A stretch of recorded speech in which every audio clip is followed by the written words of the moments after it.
د کرکټ بورډ ویاند سید نسیم سادات د افغان کرکټ چټک توپ اچوونکي خلیل احمد په اړه لیکلي دي. په خواشینۍ سره باید ووایو چې د کرکټ ځوان چټک توپ اچوونکی خلیل احمد له څه مودې راهیسې ناروغ دی.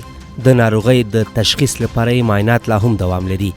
د کرکټ بورډ د لارښوونې او همکارۍ سره سم تر پرون ماښام د کابل په یو روغتون کې تر مراقبت لاندې و چې پرون ماښام خپله عمومي رئیس میرویس اشرف یې هم پوښتنې ته ورغلی و.